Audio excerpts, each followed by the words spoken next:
ang iniisip mo. Tulog ka na.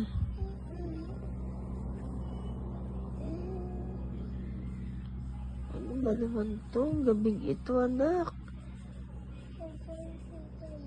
Si tita na? Ang layo-layo ni tita na?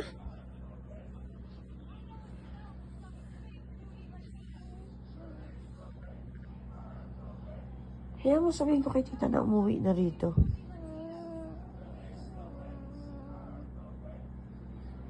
Hindi na nga siya muna babalik. Gawa nga ng, diba? Wala pa siyang ticket sa aeroplano. Sundan na tayo kay tita na.